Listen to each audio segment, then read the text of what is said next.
حضرت انبیاء کرام علیہ السلام نے بھی مسجد کی تعمیر میں حصہ لیا ہے۔ حضرت آدم علیہ السلام آسمان سے زمین پر تشریف لائے تو پہلے اس بات کی فکر کی کہ اللہ تعالیٰ کے سامنے سجدہ کہاں کریں گے۔ حضور پاک صلی اللہ علیہ وسلم ہجرت فرما کر مدینہ منورہ تشریف لے گئے تو آپ صلی اللہ علیہ وسلم نے سب سے پہلے مسجد تعمیر کرنے کی فکر کی۔ مسجد سے ایک اہم عبادت نماز کی متعلق ہے جو اسلامی فرائض میں سے ایک فریضہ اور دینی احکام میں سے ایک حکم ہے۔ حضور پاک صلی اللہ علیہ وسلم نے ارشاد فرمایا ہے کہ بنی الاسلام علی خمس شہادت ان لا الہ الا اللہ وان محمد رسول اللہ واقام الصلاة وایتاء الزکاة وصوم رمضان والحج من استطاع الیہ سبیلا۔ یعنی اسلام کی بنیاد 5 چیزوں پر ہے۔ اس بات کی گواہی دینا کہ اللہ کے سوا کوئی معبود نہیں اور محمد صلی اللہ علیہ وسلم اللہ کے رسول ہیں۔ 5 وقت کی نماز پڑھنا، رمضان المبارک کے روزے رکھنا، زکوٰۃ دینا، استطاعت ہو تو حج کرنا۔ مسجد اللہ کی رحمت کو حاصل کرنے کی ایک جگہ ہے۔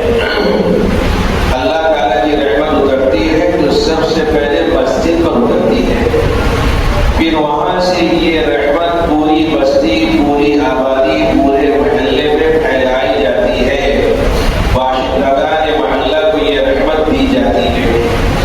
مسجد کی تعمیر ہونے کے بعد کام مکمل نہیں ہو گیا، مسجد کی تعمیر کے بعد اب کام بڑھ گیا۔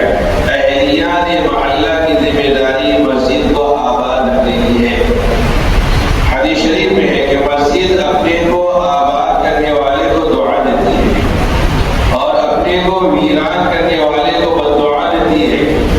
تو مسجد کی تعمیر کے بعد اب اس بات کی فکر کرنا چاہیے کہ ہم مسجد کی دعا لینے والے بنے، مسجد کی بددعا لینے والے نہ بنے۔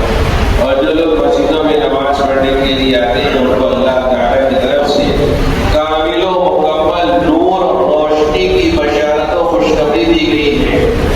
حضور پاک صلی اللہ علیہ وسلم نے ارشاد فرمایا کہ بشر المشائین بالظلم من المساجد بالنور التام یوم القیامہ۔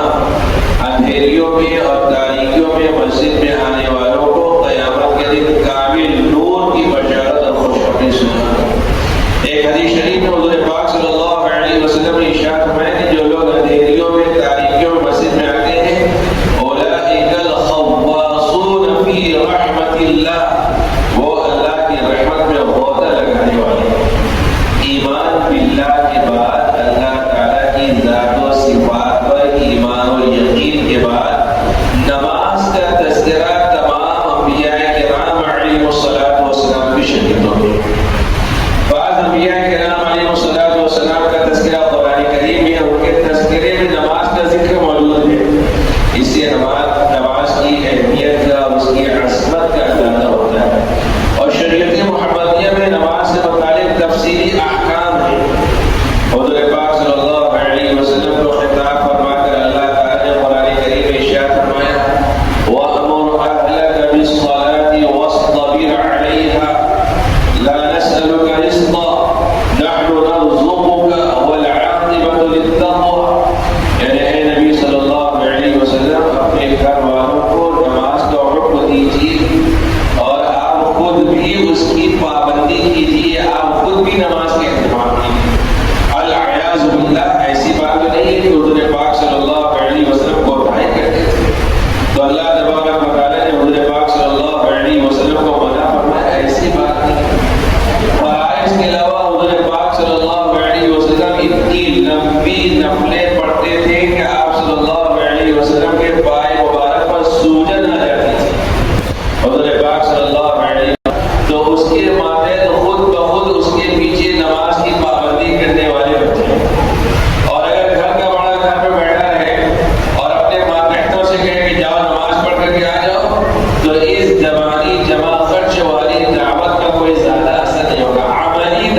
نماز کا اہتمام نہیں کرتے، نماز کی پابندی نہیں کرتے، وہ جتنا بھی کما لیں ان کی کمائی میں برکت ہوتی ہے، ان کی ضرورتیں پوری ہوتی ہیں۔ پھر احادیث مبارکہ طیبہ میں حضور پاک صلی اللہ علیہ وسلم نے نماز کے فضائل ارشاد فرمائے، اور ترک نماز پر حضور پاک صلی اللہ علیہ وسلم کی زبان مبارک سے وعید بھی صادر ہوئی۔ ایک حدیث شریف میں آپ صلی اللہ علیہ وسلم نے ارشاد فرمایا، خمس صلوات افترضهن اللہ من احسن وضوءهن وصلاهن لوقتهن واتم ركوعهن وخشوعهن كان له على الله عهد ان يغفر له۔ 5 وقت کی نمازیں اللہ تعالیٰ نے فرض کی ہیں۔ جو بندہ ہر نماز کے وقت اچھی طریقے سے وضو کرے، نماز کو اس کے وقت پر ادا کرے، خشوع و خضوع کے ساتھ بھی نماز ادا کرے، نماز کے رکوع و سجدہ کو پورا کرے، تو اللہ تعالیٰ کا وعدہ ہے کہ اللہ تعالیٰ اس کو مغفرت کا پروانہ عطا فرمائے گا۔ وَمَن لَّمْ يَفْعَلْ فَلَيْسَ لَهُ عَلَى اللَّهِ عَهْدٌ إِن شَاءَ غَفَرَ وَإِن شَاءَ عَذَّبَ۔ اور جو ایسا نہیں کرتا اس کے لیے اللہ تعالیٰ کا کوئی وعدہ نہیں ہے، اگر اللہ تعالیٰ چاہیں گے تو معاف کریں گے اور چاہیں گے تو عذاب میں مبتلا کریں گے۔ 5 وقت کی نماز کا اہتمام یہ وہ عمل ہے جس کے ذریعے سے قیامت کے دن اللہ تعالیٰ بندے خدا کو مغفرت کا پروانہ عطا فرمائے۔ ایک حدیث شریف میں حضرت پاک صلی اللہ علیہ وسلم ایک مرتبہ تہجد کے وقت بیدار ہوئے تو ایک صحابی حضرت ربیعہ بن کعب اسلمی رضی اللہ عنہ نے اس وقت کی خدمت کرتے ہیں، لوٹے میں پانی بھر کر رکھ دیا، مسواک کر دی، منہ پوچھنے کے لیے تولیہ پیش کر دیا۔ تہجد کے وقت میں ان کی اس عمل سے حضور پاک صلی اللہ علیہ وسلم بہت خوش ہوئے اور کہا کہ ربیعہ مانگو کیا مانگتے ہیں؟ تو حضرت ربیعہ اسلمی رضی اللہ عنہ نے کہا کہ اللہ کے رسول صلی اللہ علیہ وسلم میں جنت میں آپ کی معیت و رفاقت چاہتا ہوں۔ حضور پاک صلی اللہ علیہ وسلم نے ذرا چیک کرنے کے لیے، امتحان لینے کے لیے اسے پوچھا، ارے بس اتنا ہی، کچھ اور بھی مانگو؟ کوئی دنیاوی حاجت و ضرورت ہو اس کا اظہار میرے سامنے کرو، یہ دعا کی قبولیت کا وقت ہے، میں تمہارے لیے دعا کر دوں گا تو وہ چیز مل جائے گی۔ لیکن حضرت ربیعہ رضی اللہ عنہ مضبوط انہوں نے کہا کہ اللہ کے رسول صلی اللہ علیہ وسلم مجھ کو جنت میں آپ کی معیت و رفاقت چاہیے، بس اس کے علاوہ مجھے کچھ نہیں چاہیے۔ حضرت پاک صلی اللہ علیہ وسلم نے ارشاد فرمایا کہ جب بات ایسی ہے کہ تم جنت میں میری معیت چاہتے ہو تو اعنی بکثرت السجود، نمازوں کے اہتمام کے ذریعے میری مدد کرو، میں تمہارے لیے دعا کر دوں اور تم مطمئن ہوگا کہ بیٹھ جاؤ تو جنت میں میری معیت و رفاقت تم کو نہیں مل سکتی۔ میں تمہارے لیے دعا کروں گا، عملی طور پر تم بھی کوشش و جدوجہد کرو تو میری دعا کے ساتھ تمہارا عمل شامل ہو جائے گا، جنت میں میری معیت و رفاقت تم کو مل جائے گی۔ یہ خوشی کا موقع تھا، اگر گنجائش ہوتی تو حضور پاک صلی اللہ علیہ وسلم یہ فرماتے کہ جاؤ آج سے تمہارے لیے نماز کی چھٹی، تم نماز مت پڑھنا اور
کہ جو بندہ مسجد نبی میں نماز پڑھتا ہے اس کو ایک نماز پڑھنے پر 50,000 نماز پڑھنے کا ثواب ملتا ہے، اور جو بندہ مسجد حرام میں نماز پڑھتا ہے تو ایک نماز پڑھنے پر 1,00,000 نماز پڑھنے کا ثواب ملتا ہے۔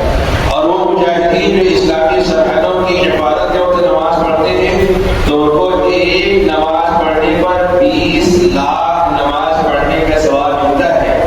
نمازوں کا یہ جو ثواب بیان کرنے کے بعد حضور پاک صلی اللہ علیہ وسلم نے ارشاد فرمایا کہ جو بندہ رات کے آخری حصے میں اللہ کی رضا و خوشنودی کے لیے 2 رکعت نماز پڑھتا ہے اس کو ان سب سے زیادہ اجر و ثواب ہے۔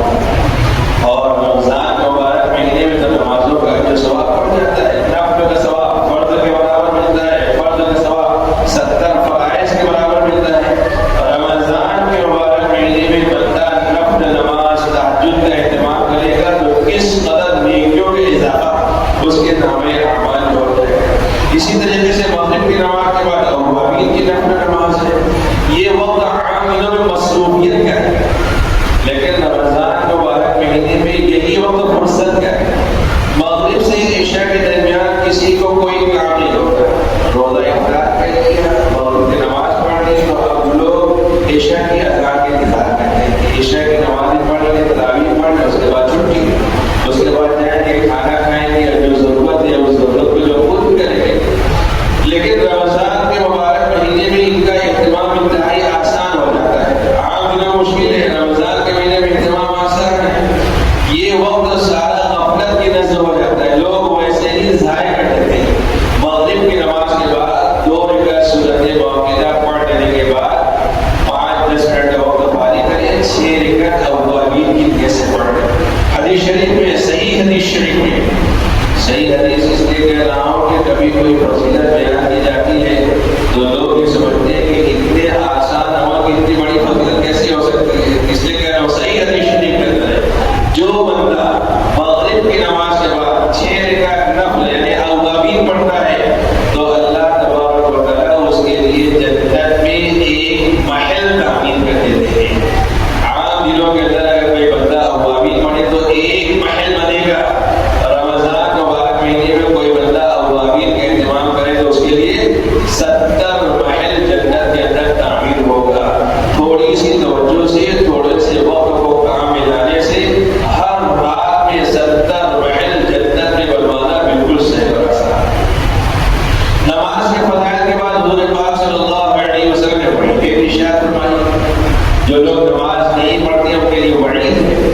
حدیث شریف میں حضور پاک صلی اللہ علیہ وسلم نے ارشاد فرمایا کہ والذی نفسی بیدہ لقد حممت ان آمر بعتب فیحتطب ثم آمر بالصلاة فیؤذن لها ثم آمر رجلا فیؤم الناس ثم اخالف الى رجال لا يشهدون الصلاة فاحترق عليهم بيوتهم۔ یعنی قسم ہے اس ذات کی جس کے تفسیر میں میری جان ہے، کبھی کبھار میرے دل میں یہ خیال پیدا ہوتا ہے کہ میں لکڑیوں کو جمع کرنے کا حکم دوں کہ لکڑیاں جمع کی جائیں، پھر ایک شخص کو متعین کروں کہ جب اذان کا وقت ہو جائے تو اذان دے دے، ایک شخص کو متعین کروں کہ جب جماعت کا وقت ہو جائے تو نماز پڑھا دے،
کہ ہم اپنی ذات سے بھی نماز کا اہتمام کریں اور اپنے اہل و عیال کو بھی نماز کی تعلیم دیں، نماز کی تلقین کریں، نماز کے اہتمام کی دعوت دیں، تو اللہ تبارک و تعالیٰ ان خبروں کو بتائیں۔ جو لوگ نماز کا اہتمام کرتے ہیں اللہ تعالیٰ کی رحمت سے مالا مال ہوتے ہیں۔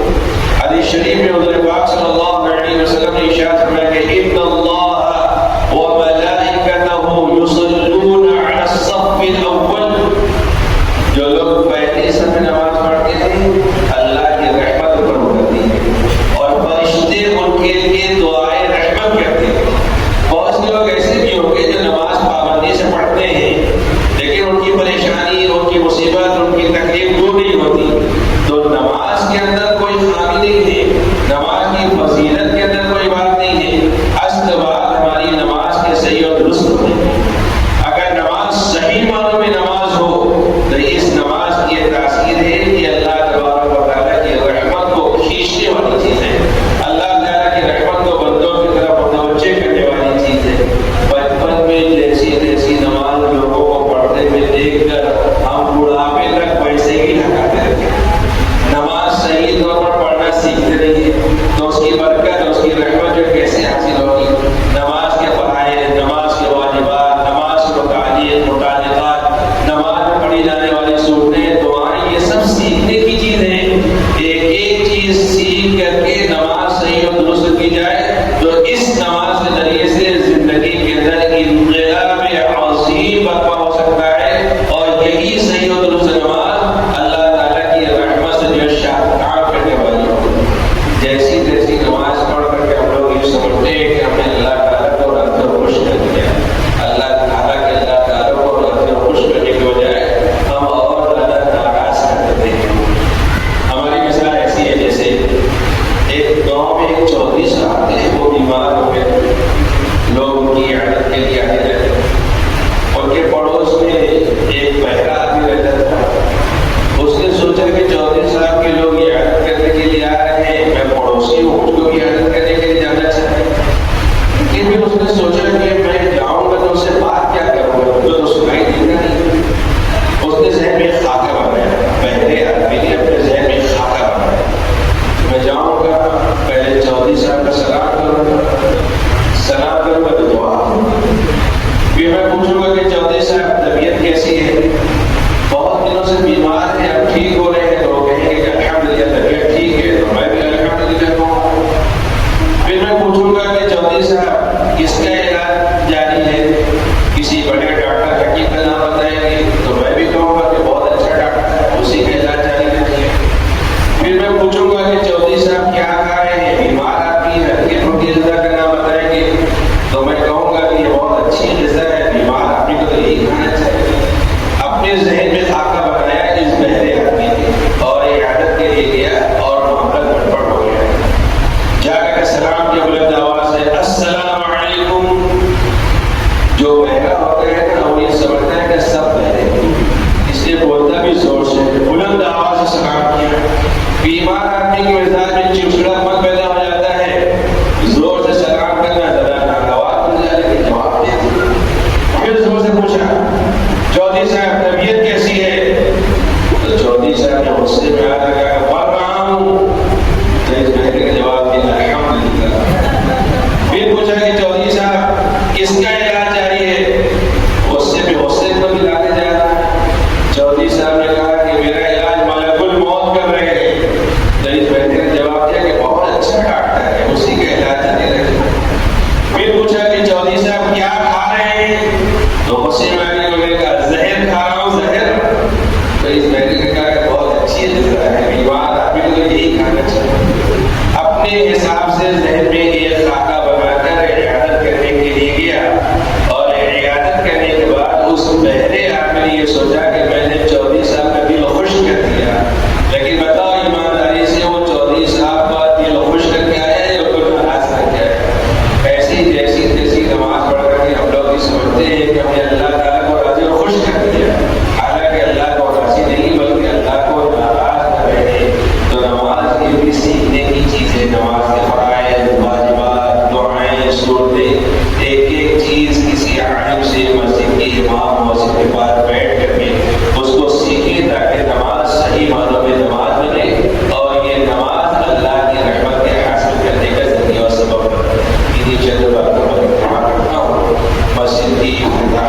قریب ہے، اس مسجد